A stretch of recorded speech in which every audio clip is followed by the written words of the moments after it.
1952 সালে এই দিনে জাসদের জন্ম নেয়। জাতীয় সমাজতান্ত্রিক দলের এই দল গঠন হয় যখন এই জাসদ সিদ্দিক মাস্টারের রক্ত শপথ নিয়ে জাসদ জন্ম নেয়।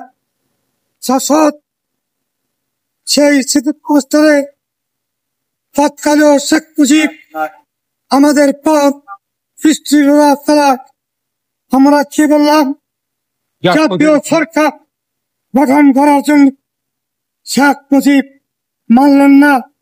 লড়াই শুরু হলেন, শেখ মুজিব মারা গেলেন। শেখ মুজিব মারার পরে হলেন খালেদ মোশাররফ মোহাম্মদ খালেদ মোশাররফ আবার দেশে আবার হলেন জিয়া রহমান কে মসজিদে মুক্ত করলেন কর্নেল তাহের। এইভাবে চললেন। জিয়া রহমান কি হাজার হাজার জাসদকে মারলেন, কর্নেল তাহের সহ। এই সব কি করলেন, সত্তরকে ক্ষমতা লাথি মেরে ক্ষমতা নেন, হত্যা করলেন মেজর মঞ্জুকে। এইভাবে চললেন।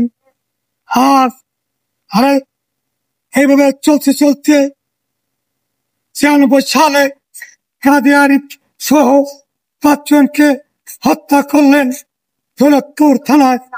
কাজী আরিফ সভাপতি ছিলেন জাসদের। এইভাবে চললেন। আজ 53 বছরে জাসদের নেতৃবৃন্দ এগিয়ে যাচ্ছে, ইনশাল্লাহ যাবে 1972 সেই ধারা অস্ত্র। ইনশাল্লাহ আমরা 72-এ ধারা প্রয়োগ করতে গিয়ে লড়াই হবে। জাসদের লড়াই সারা বাংলাদেশ লড়াই চলবে। জাসদ লড়াই করবে অন্যায়।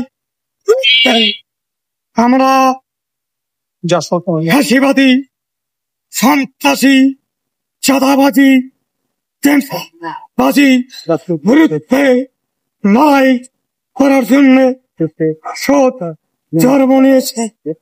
আজ 53 বছর জাসদের নেতৃবৃন্দ সারা মারা গেছে।